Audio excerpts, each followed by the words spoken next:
Okay, boys and girls, welcome to our Chapter 1 Statistics Practice Test.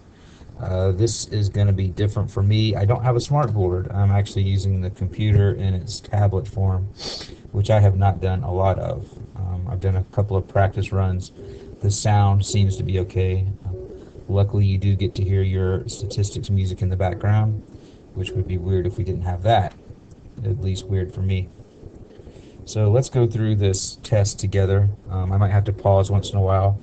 As you can see, it is like 2:54, and so at 3:15, people might come, so I have to stop it. We'll see how it goes. Anyway, let's try to get through this. Number one, you record the age, marital status, and earned income of a sample of 1,463 women. The number and type of variable you have recorded is, so you recorded age. Makes sense to calculate an average, so that would be quantitative. Marital status, non-numerical, so that's going to be categorical. And earned income, again, it makes sense to take an average, so that would give us D. Two quantitative and one categorical variable types. Any questions? Okay, too bad, because this is a recording and I can't answer them. Number two. Consumers Union measured the gas mileage in miles per gallon. Wait, I don't have to read these for you. You guys can read. You should have done these already. So let's look at the pie chart. Now, this is not exactly as the one in the book. I didn't feel like taking all the time it would for me to do that. And this does not look pretty, but again, we're going to go with it. So let's go through these responses. Japanese cars get significantly lower gas mileage than cars from other countries. I don't know. My graph is the country of manufacture. It doesn't say anything about gas mileage. U.S. cars get significantly higher gas mileage. Again, pie chart didn't tell me that. Swedish cars get gas mileages that are between those. I don't know. It just says the country where they're manufactured. Mercedes, Audi, Porsche, and BMW represent approximately a quarter of the cars tested. Now that's a question we can answer. Those are all German. German looks to be this blue over here. And so 25% to me, I think, is going to look more like that. So I don't think that's a great one. And E is more than half of the cars in the study were from the United States. Hey, that looks good. Had I not drawn over it, you could see this is slightly more than 180 degrees. And so the answer is going to be E. And as I mentioned, I might get interrupted, so we're going to do a quick pause. Quicker than this next time. There we go. Okay, I'm back. Sorry, although you didn't know I really left. So now we're going to go on to number 3. And this one refers to the same pie chart. It says, which of the following bar graphs is equivalent to the pie chart in the previous question? So what we want to do really is to compare the percentages to the height of the bars. So let me erase my magical drawing there and we can look. As we mentioned, the US was slightly over 50%. So because it's over 50%, it should be the highest bar in any of the graphs. So like we can tell this guy's bad. And then nothing was nearly as large as the US, so we can tell that this guy's bad. And so now we compare these two. Now I recommend you look at your book instead of this. Let's put it on one screen at least so you can maybe see better. Not as helpful as I'd hoped. Anyway, if we do comparisons between the percentages on the ones in the book, then you will see that this choice B most closely resembles that. So your answer for number 3 should be B. Number 4 is about earthquake intensities, and it's too bad we don't have time to talk about logarithms because that's where those numbers come from. But anyway, it's going to ask us on the next page to find the median. So let's go back to this page and let's order the data. Now it says L just refers to below 4.0. So I don't know exactly what L is, but it's going to go first. And then 4.5, and then 5.2, and 5.5, and 6.0, and 8.7, 8.9, and a couple of H's. Which again, I don't know the numerical value, but I do know it's above 9, so I know where to slot it. So I've got 1, 2, 3, 4, 5, 6, 7, 8, 9 values. So 1, 2, 3, 4, and 4 on either side. So the median is the 6.0. So I'm going to turn the page and really, really hope that that's on the answer one. Hey, it is. That always makes you feel good when you see your answer. All right, any questions? Again, haha.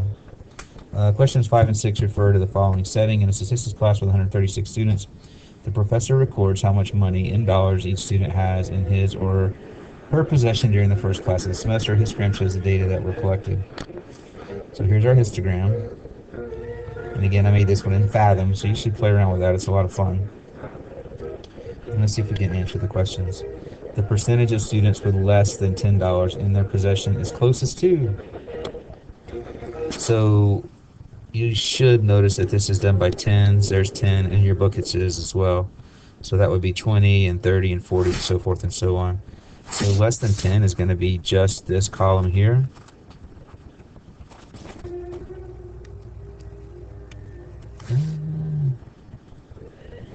Alright. That's what I was looking for. I was just going to color this one in. So this is the one that we're looking at. So we can see roughly on the horizontal axis that it is 60. And so what you would do would be put 60 over the 136. And you can't see it, but I have Mr. TI 84 over here. So I'm going to type in 60 divided by 136, enter. Comes up to be 0.4417 or 117. So it's about 44%. So we're going to flip over to the next page. Hope we see our answer. Don't see it. So the one that it's closest to is obviously the 50, which is C.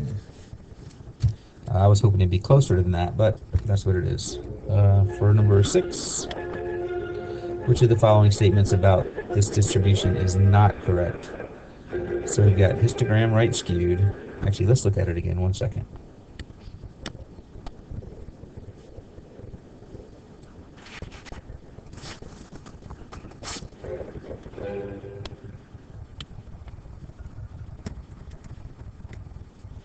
Okay, sorry. So the histogram is right skewed. The median is less than 20. The IQR is 35. The mean is greater than the median. And the histogram is unimodal. So we can say, if I made this look like it was continuous, you would have that shape. So it's definitely right skewed. So out with that one. And then if it is right skewed, remember that the mean will get pulled over towards that tail. So the mean would be greater than the median. So we're out with that one. Unimodal, clearly the first column is much greater than the other ones. So this would have a single mode. So we're out with that one. And so now we're comparing between the median is less than $20 and the IQR is $35. So $20 comes out to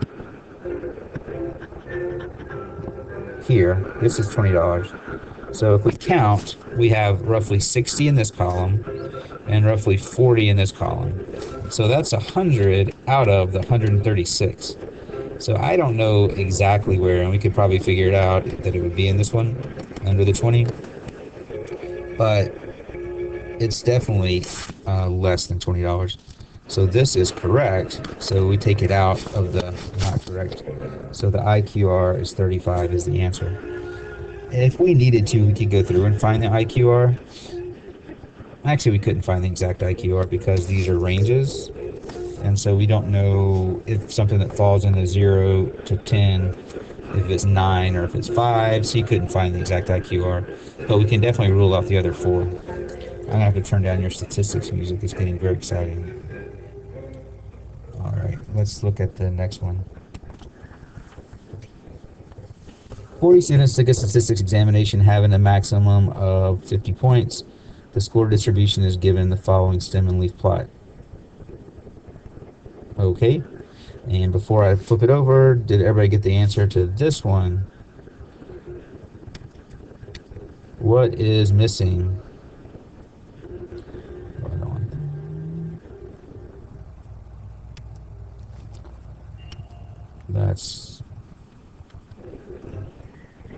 That's the one I wanted for everybody that said key, but doing it from the computer takes far too long, so I'll have to stop doing that. There you go. Everybody that said key, give yourself a smiley face. All right, let's go answer these questions. The third quartile of the score distribution is equal to, well, let's see.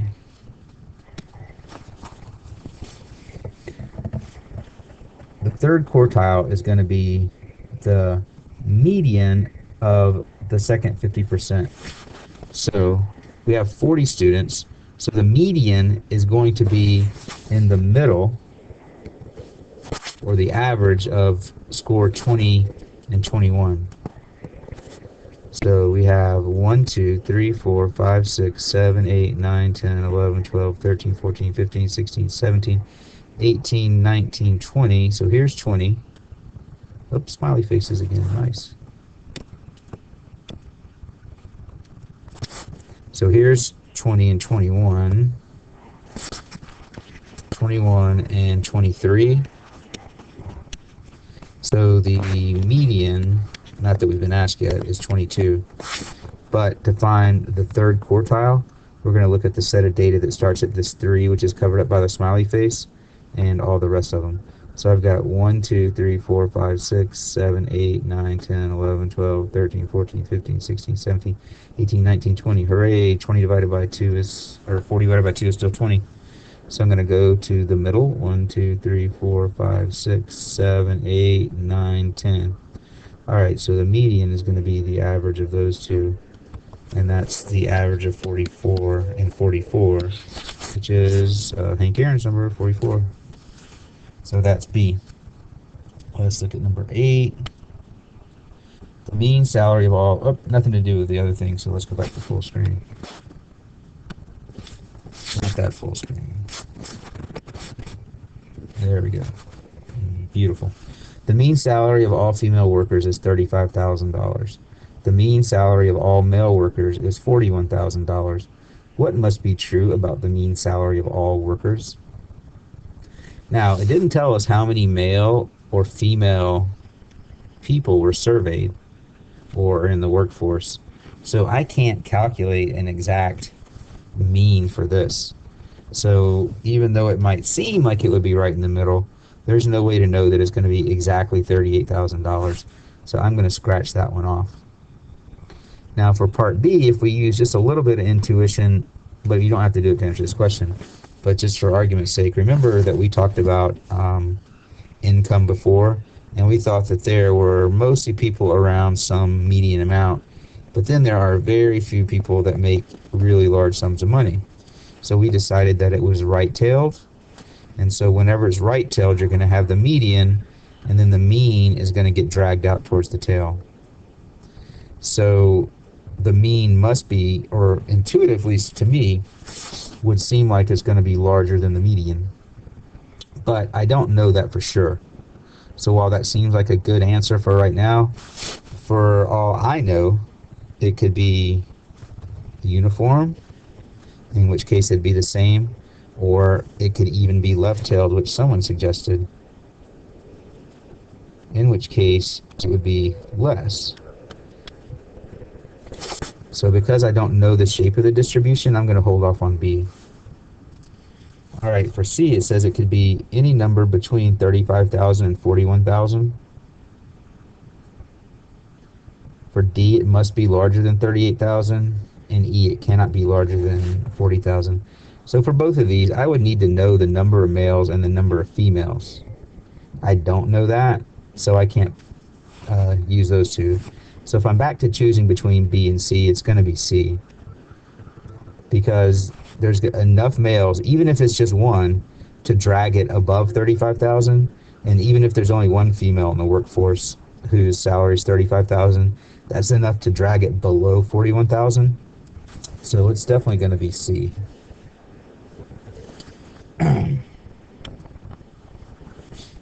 Questions 9 and 10 refer to the following setting, and then again, I'm not going to read this one to you. You can read it, but I did type it in. Doesn't that look good? Okay, let's answer them now. Here's my two-way table. What percentage of all small companies receiving questionnaires responded? So let's see. Here is the small. Here. So the ones that responded are 125 out of the 200. And again, I've got my TI-84 handy. I do 125 divided by 200. And that comes out to be 62.5%. And that is choice E.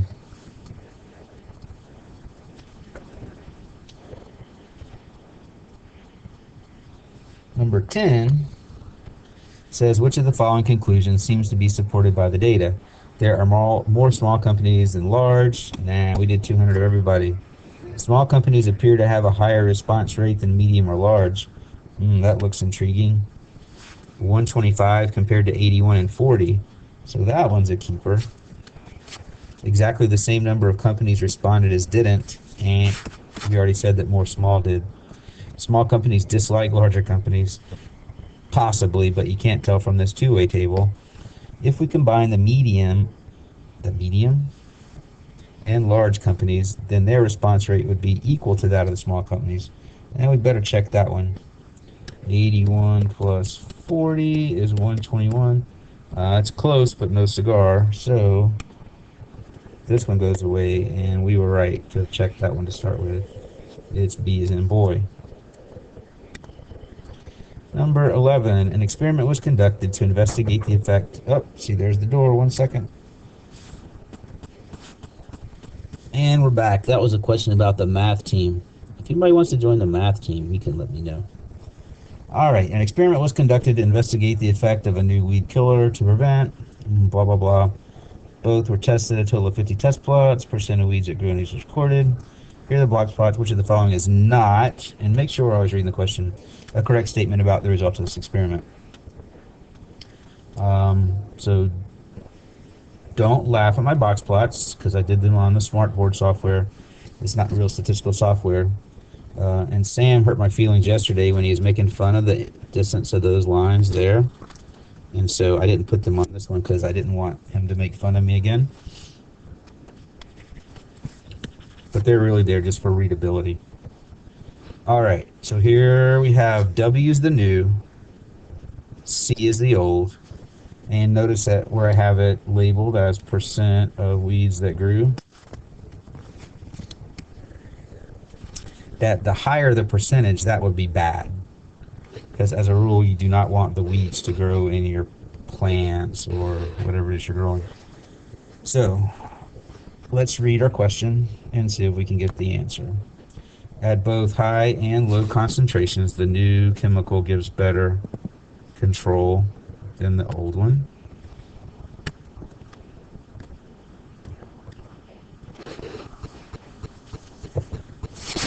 So the reason I point out that this is bad and this is good is for this first part.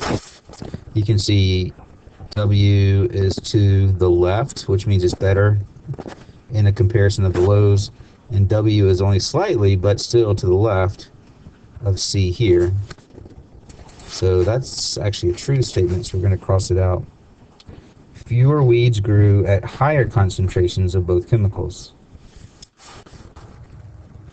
So when we look at that, fewer weeds grew. So when you look at the high concentration, from W to W it has moved to the left, and from C to C it has moved to the left. So that's actually a true statement, so we'll cross it out. The results for the standard weed killer are less variable than those for the new chemical. So if you look at these box plots here and here, these are shorter in width than the ones for the W's. So that's a true statement, so we're going to exit out. High and low concentrations of either chemical have approximately the same effects on weed growth. This one we can go ahead and give a check to, because we already said that for the W, it moved from here over to the left, and for the C, it moved from here over to the left, and so it actually did show improvement. Now, is it statistically significant? That's something we'll have to find out later. Just because it's fun, we'll read E. Some of the results for the low concentration of weed killer W show fewer weeds growing than some for the high.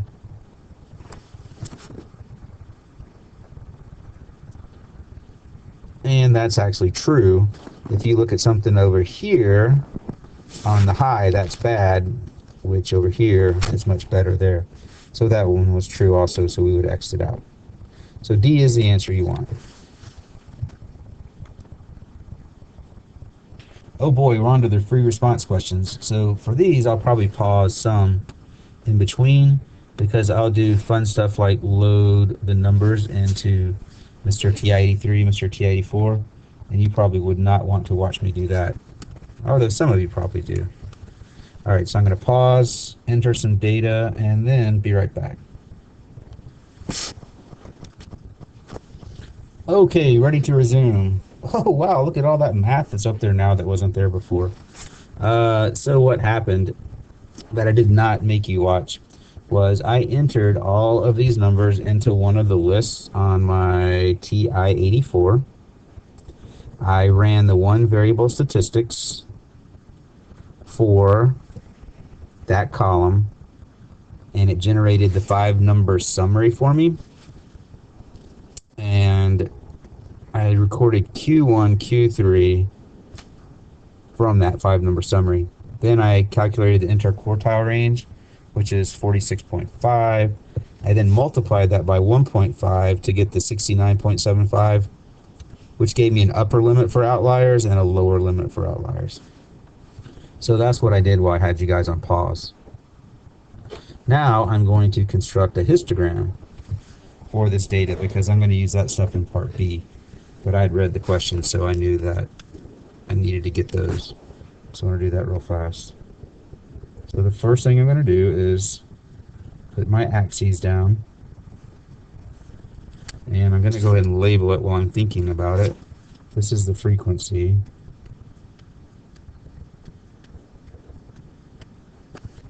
And down here will be my classes. Before I do those, I need to figure out the range of values that I have.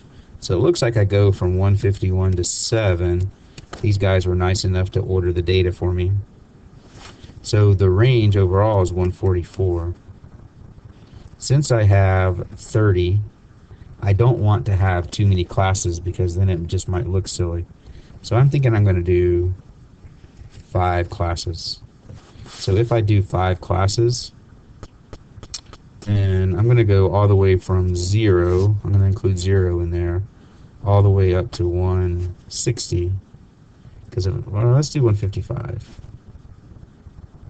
And if I'm going to do 5, so that's 155 divided by 5, 3, that worked out well, 31. So I'm going to do 0 to 30, and these are all integers, so I'm not worried about leaving anything out. Will be my first one. And then it'll be from 31 up to 61. Let's do 60, 90, and these should be the same distance apart. 150 and 180. So I actually ended up with 6 classes. But I think the 30 is a good distance. I'll look in the book in a minute and see how many classes they chose to do.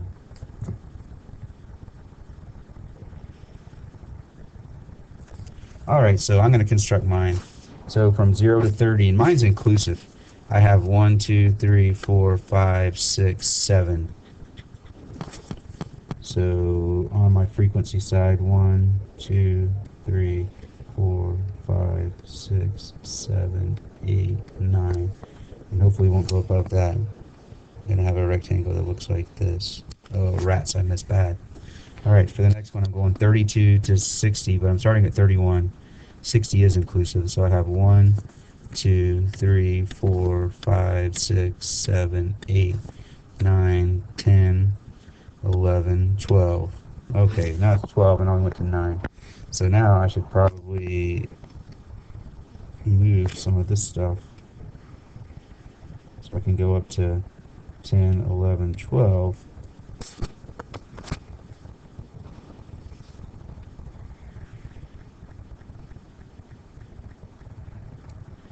Let me try it this way.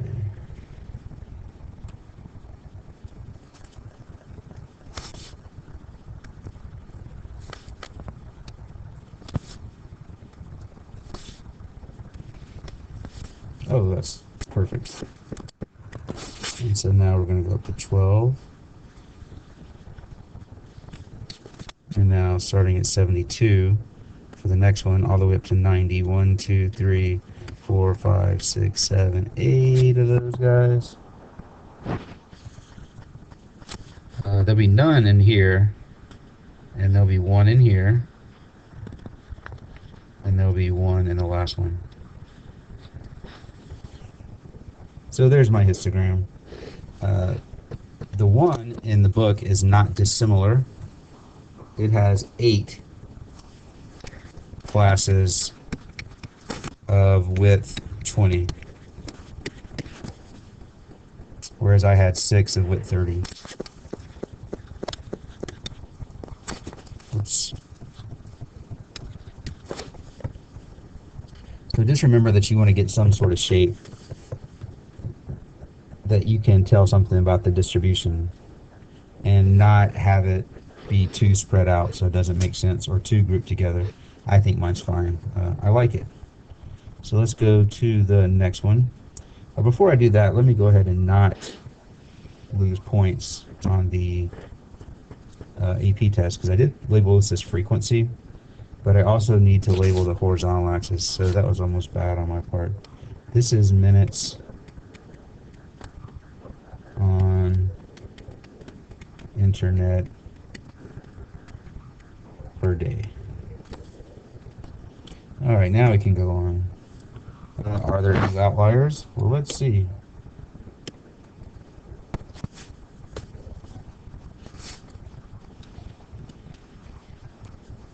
Yeah,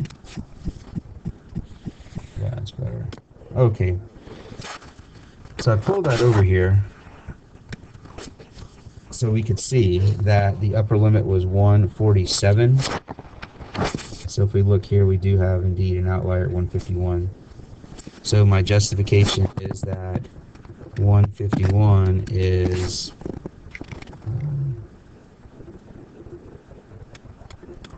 more than 1.5 IQR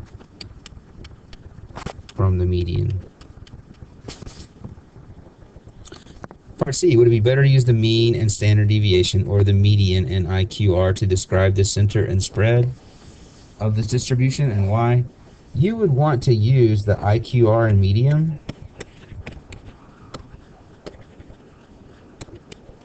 for 2 reasons. One, this is not a symmetric distribution. It is a little bit skewed to the right because of the data over here, and also because of the existence of an outlier. Remember that the mean and standard deviation are more susceptible to the effect of outliers. And so if you have something that's non-symmetric, or if you have something with outliers in it, then you want to select the median and IQR. A study among the Pima Indians of Arizona investigated the relationship between a mother's diabetic status and the appearance of birth defects. Results appear in the two-way table shown. Fill in the row and column totals in the margins of the table. So again, I have my handy dandy calculator here. You can probably hear the keys in the background as I'm typing furiously. 1151 there, 31 plus. I'm embarrassed I used the calculator for this one. I wasn't watching. Don't tell anybody I just did that. Alright, we won't use it for this one. 5, 8, and 7.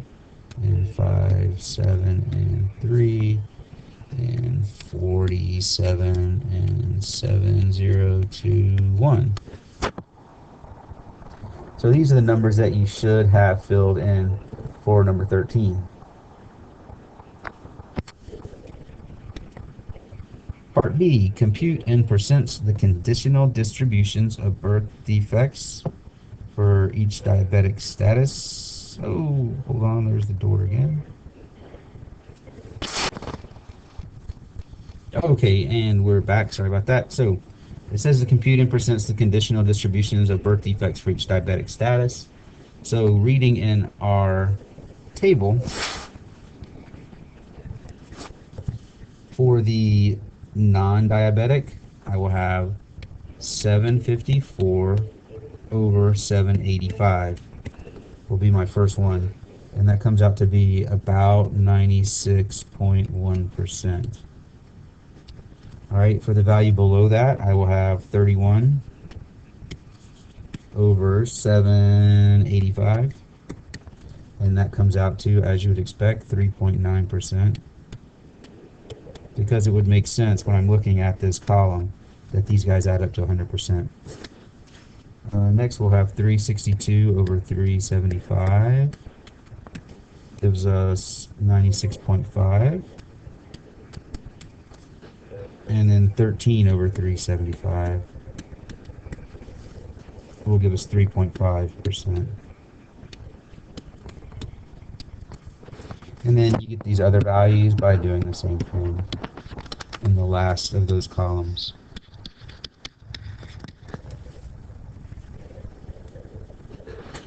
So that's the conditional for each diabetic status.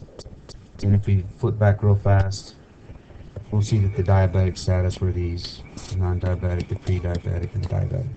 So that's why that was the condition, so that's why we went down the way that we did. Display the conditional distributions in a graph. Don't forget to label your graph completely. And so for this graph, we're going to have sort of a 2-by-2 comparison. Don't laugh, this probably won't be very pretty. So I'm going to do my percentages on this side. And my percentages went pretty high. So I'm going to have a 0% because I had some really low ones. And I'm going to go all the way on my table up to 100. So half of that would be 50.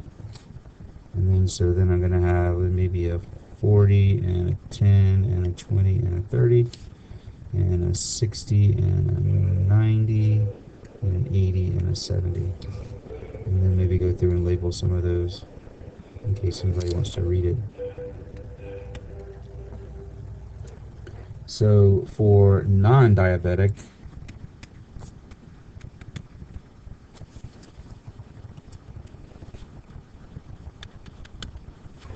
we have none. Oh. I don't know if you can tell, but I've never done this before. All right. So we have none, which went all the way up to 96.1%, I believe. Oh, and when you make your bar graphs, you can feel free to make sound effects too. And then the other part of it was a little over 3%. So that's going to be way down here. And that is 1 or more. Well, I guess it should be greater than or equal to 1. Would be better. Alright, then I'm going to move over to the pre-diabetics. I'm going to call them PB, like peanut butter and jelly. I got the tall one with 1. And 1 or more. And then our diabetics, the big D, was about 80% and about 20%. And again, this was the none. I can't push that button. And greater than 1. All right, let's keep going. Look, it's almost 4 o'clock. comment on any clear associations that you see. There does appear to be an association. Non-diabetics and pre-diabetics appear to have babies with birth defects at about the same rate. However, those with diabetes have a much higher rate of babies with birth defects. So these guys were near 100% of not having birth defects, whereas these guys only about 80% if they went in having diabetes. So I think that is significant.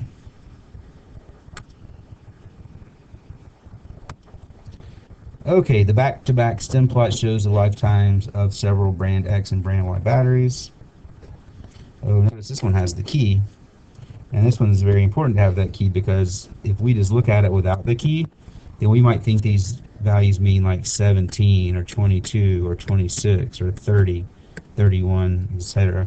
But by seeing the key, it actually means that they've lumped them in by tens like we did in that one exercise. And so I should read this as between 170 and 179. So the key is very important to make sure you add to yours. What is the longest that any battery lasted? So this is the largest value, and then using the key, I see that would be between 550 and 559. But there's no way for me to know which one. Give a reason someone might prefer a brand X battery. Maybe they have better commercials. No, I'm kidding. We're looking for a statistically better way. So statistically, it looks like if I buy brand X, I'm not going to get burned by anything that won't last any more than at least 300 hours. If I buy brand Y, they apparently have some real duds over at brand Y. So I might not be excited about that. So I might be more excited about the brand X, because I know I'm going to get at least 300 hours of life out of it. Part B, give a reason someone might prefer a brand Y battery. Holy cow, look how much higher the median appears to be. I mean, I know I do have some duds over here, but it looks like these have a higher average or a higher median battery life. So I'm going to go with brand Y because of the higher median. Now, I did accidentally say higher average. That might not be true because of these bringing it down. It might make the distribution look a little left skewed. And so then you have your median here, but these on the tail would bring the mean over here. So it might not have a higher mean. All right, and the last one. Okay, I am tired of typing questions into the computer. That is true. So for this problem, I didn't type it in. What you should do is some sort of graphical representation of the data. The first thing I thought was back-to-back stem plots, but they chose to do side-by-side box plots. If you look in the book, if the answer's in there, I don't know if the answer's in there or not, but if it is, you'll see they did box plots. It also wanted you to do it graphically and numerically. So graphically would be the back-to-back stem plots or the box plots. And then numerically, you would want to include the 5-number summary.